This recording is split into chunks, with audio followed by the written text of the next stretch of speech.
आज हम डिस्कस करेंगे 18वीं शताब्दी की जो राजनीतिक संरचनाएं हैं कि उस 18th सेंचुरी में जो पॉलिटिकल फॉर्मेशन होते थे वो कैसे होते थे। तो आइए पढ़ते हैं। तो लर्निंग आउटकम क्या है इसके? The later Mughals, the Maratha, the rise of regional powers. तो मुगलों के बाद क्या स्थिति थी वो जानते हैं। After the death of Aurangzeb, a war of succession broke out among his sons as well, and his eldest son, Bahadur Shah, came out victorious to succeed him on the Mughal throne, but he could not control the rising power of the Marathas and the Sikhs. He died in 1712 and was succeeded by his son, Jahadar Shah. During his reign, two brothers, Hussain Ali and Abdullah, generally known as the Sayyid brothers, became very powerful. They played an important role in the Mughal politics. They became king makers. They wanted the Mughal king, Jahadar Shah, to become a puppet in their hands. But when he refused to do so and tried to become independent, they got him murdered after a brief reign. That Banda Bahadur, the daring Sikh general, so was captured and tortured to death. Farrukh Shah's reign lasted for 6 years, 1713 to 90.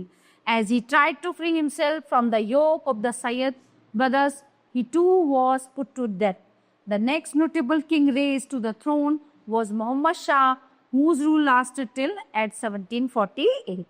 With the help of some supporters, he was able to overthrow the Sayyid brothers, but this help cost him dearly as his supporters declared their own independence in this way. Alivardi Khan in Bengal, Sadat Ali Khan in Awadh, and Nizamul Mulk in Hyderabad became independent. So Muhammad Shah himself came to be known as Rangila because of his love for pleasure and merrymaking. At the same time, the Marathas, the Sikhs, and the Jats increased their powers. The invasions of Nadir Shah in 1739 and Ahmad Shah Abdali in 1761 shook the Mughal Empire. It could not become stable again. The rise of regional powers. When the Mughal Empire became weak, many regional kingdoms rose which were under the Mughals. The three largest provinces to become independent were Awadh, Bengal, and Hyderabad. We will talk about first Awadh. The decline of the Mughal Empire caused the emergence of Awadh as an independent state comprising the regions around Lucknow, Kanpur, Banaras, and some areas near Allahabad. The rulers of Awadh succeeding in establishing peace and justice, curbing lawlessness, improving the revenues of the state, and organizing a powerful military force. They also extended royal patronage to the growth of art and literature. In the 19th century, however, the constant interference of the British led to a decrease in the authority and power of the Nawabs of Awadh. Bengal. Bengal gradually broke away from the Mughal control under Murshid Quli Khan, who was appointed as the governor of the province. He transferred his capital from Dhaka to Murshidabad. He seized all the powers. He commanded the revenue administrations of the state. He brought about changes and ordered major reassessment of the revenues of Bengal. Murshid Quli Khan was succeeded by Shujauddin in 1727, who ruled till 1739 after him. Alivardi Khan and then Sirajuddaulah became the rulers of Bengal. The rulers of Bengal looked after the administration as well as agriculture, industry, and trade. So Bengal became quite prosperous. The English were attracted to the Battle of Plassey, 1757, and the Battle of Buxar established British control over Bengal. Hyderabad. Nizamul Mulk Asaf Jah founded the Hyderabad state in 1724. He was the noble of the Mughal Empire and served as the governor of the Deccan. So he gathered power in his hands and established his control and became the actual ruler of that region. He brought skilled soldiers and administrators from northern India who welcomed the new opportunity in the south. He appointed Mansabdars and granted Jagirs. The Mughal Emperor Muhammad Shah was so weak that he couldn't control the Nizam. The Rajput. Some Rajput rulers were also made governors of provinces of Jagirs by Akbar. Raja Savai Jai Singh of Amber was made the governor of Malwa. Jai Singh later found in his new capital at Jaipur. Okay, during the rule of Aurangzeb, the relationship between the Rajputs and the Mughals deteriorated. The Rajputs fought the Mughals to safeguard their Jagirs and their homeland. Thus, Aurangzeb was forced to maintain troops near Rajasthan to safeguard the empire form of the Rajputs troops, which could have been used to fight the Marathas. The Sikh and the Punjab. After the death of Guru Gobind Singh, who had transformed the Sikhs into a militant organization, the leadership passed into the hands of his humble disciple and general organization, General Banda Bahadur. Under him, the Sikhs became a major force in the Punjab and threatened the Mughal authority between Lahore and Delhi, till at least Banda was finally captured and tortured to death during the reign of Farrukh Siyar in 1716. The Sikhs organized themselves into small groups loyal to their individual leaders. These groups came to be known as misls, which were 12 in number. So these misls carried their activities within their territories and cooperated with one another, but they could not unite as a single power till the end of the 18th century, when Ranjit Singh of the Sukhir Chakya misl brought the whole area west of the river Satluj under his control and established the Sikh kingdom. These were, however, Sikh principalities of Patiala, Nabha and Kapurthala on the eastern side of the Satluj. Rise of Mysore. Hyder Ali 1761-82 and his son Tipu Sultan made Mysore very powerful. So Tipu was known as the Tiger of Mysore. है ना, Tiger of Mysore के नाम से जाने जाता था. With the help of the French, Hyder Ali established a modern castle at Dindigul. Tipu Sultan even made efforts to build a modern. Both father and son fought against the English. Hyder Ali defeated them in the First Anglo-Mysore War. Tipu Sultan died fighting the English during the Fourth Anglo-Mysore War in 1799. Now next we will talk about Maratha. Maratha means Chhatrapati Shivaji. In the 17th century, the Maratha, who were chieftains, came to power. So Maratha served in the kingdom of Ahmednagar, Bijapur and Golconda. So when these kingdoms crumbled, the Marathas declared their independence. There was also a regional kingdom that was opposed to the Mughals. Shivaji and the Mughal. The growing power of Shivaji worried the Mughal Emperor Aurangzeb,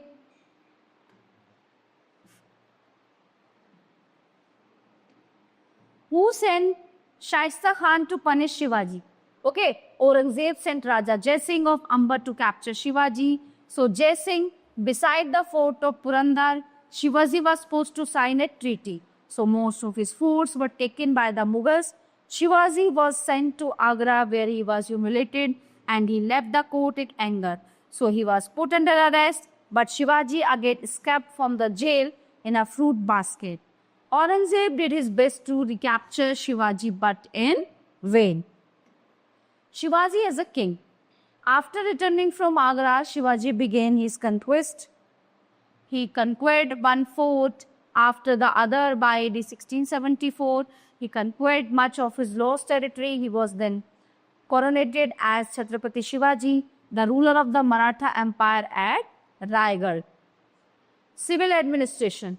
His kingdom was divided into three parts: the Swarajya, own kingdom, which was directly under the Marathas; Mulk-e-Qadim, the old territory, and the Mughlai. So adjacent Mughal territories which had to pay revenue to the Marathas. So the Swarajya territories was divided into a number of provinces known as prants. Each prant formed a group of several districts. Revenue system. Shivaji abolished the system of jagirs and paid officers in cash.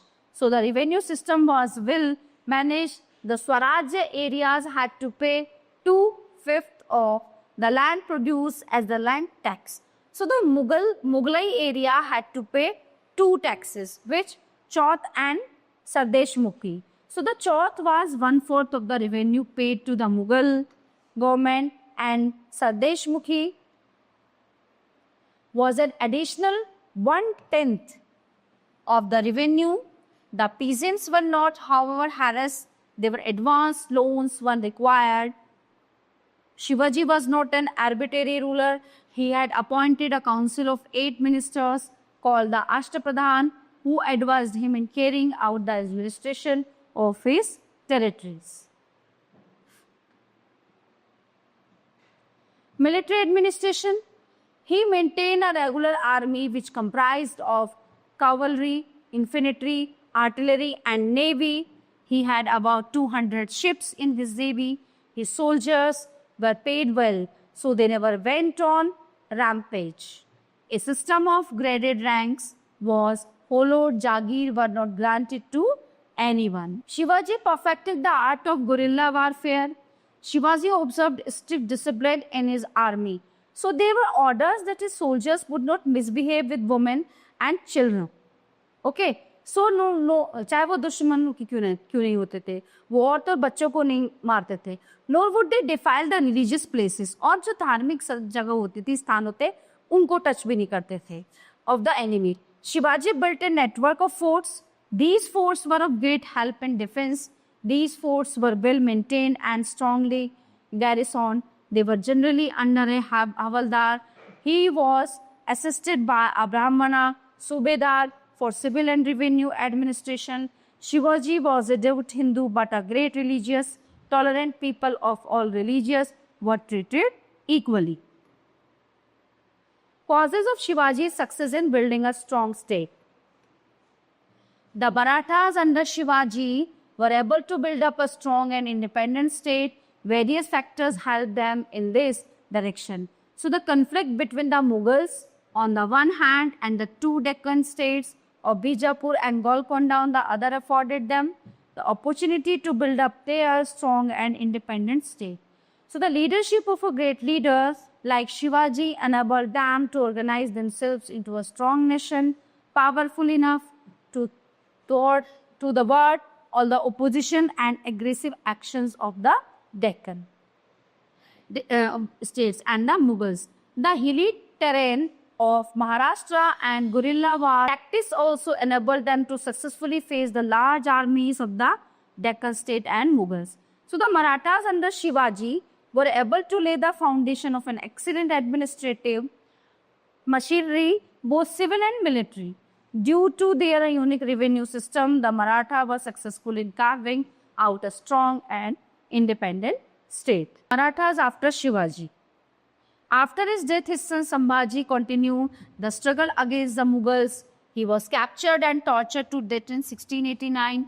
His son Sahu was imprisoned by Aurangzeb. He was succeeded by his stepbrother Raja Ram, who did not submit to the Mughals and carried on the struggle against them till at 1700. After his death, his minor son Shivaji too became the ruler of the Marathas. His mother Tarabai became his regent and began to look after the affairs to the kingdom. She was a brave and courageous lady. Under her able guidance, the Marathas once again became a formidable power in the south.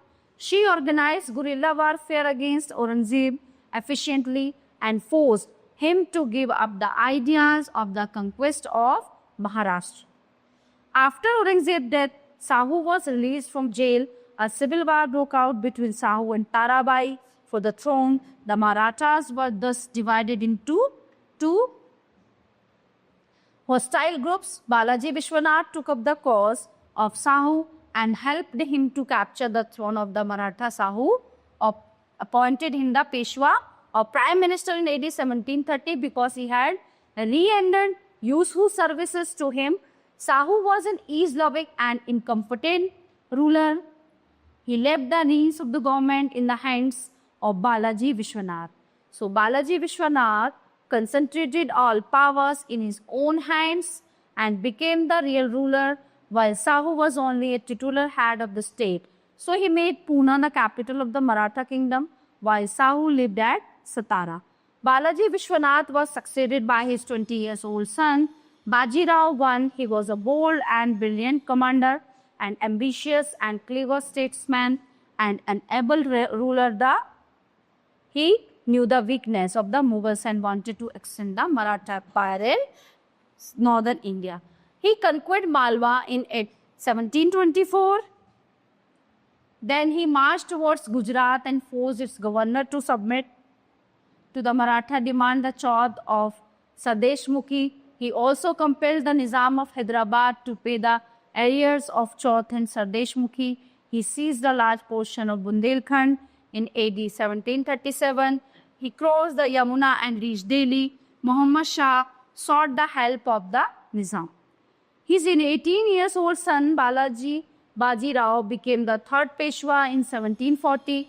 King Sahu died in 1750 and the Peshwa became the virtual ruler of the state.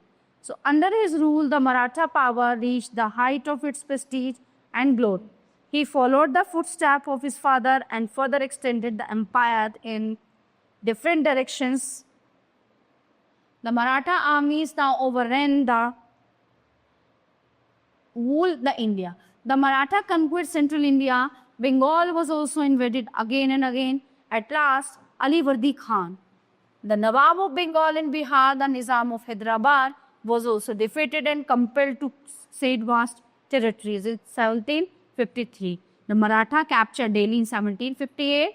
They seized Punjab from Abdali by 1761. The Maratha flag flew over the fort of attack.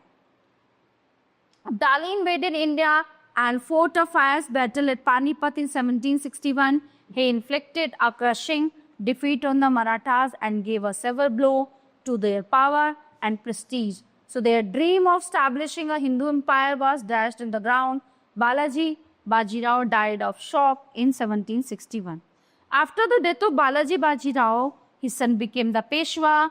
He regained the lost fortunes of the Maratha Empire. He died in 1772.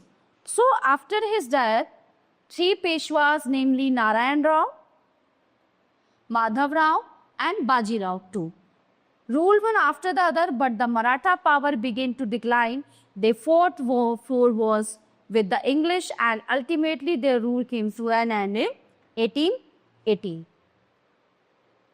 Weakness of the Maratha. The Maratha power suffered from certain weaknesses which were responsible for its downfall. Number one, the Maratha failed to establish a single empire under one strong central authority. Number two, the Marathas could not emerge as united nation because of mutual rivalries and quarrels among the various chiefs. Number three, the policy of expansion was suicidal. They conquered a vast area from Attack to Cuttack but could not exercise effective control over it. Number four, the defeat of the Marathas in the Third Battle of Panipat gave a severe blow to their power and paved the way for the rise of the British power in India. Number five, their policy of plundering and looting the Hindu states of northern India alienated them from the Rajputs, Jats and Sikhs. Number six, their army was no longer a well-knit unit of their countrymen. The increase of foreign element in it weakened the army. Number seven, the Maratha did nothing to promote agriculture, trade and industry. Number eight, not only this Maratha hordes robbed both the Hindus and the Muslims of their riches and raised taxes such as Chaudh and Sadeshmukhi. So the result was that they failed to win the confidence of the people and lost their sympathy. Number nine, the Maratha also failed to transform their state into a modern state and could not face the English successfully. Okay, so all topics are covered in this chapter here. I hope you all are very well understand this. We will meet you the next class. Thank you.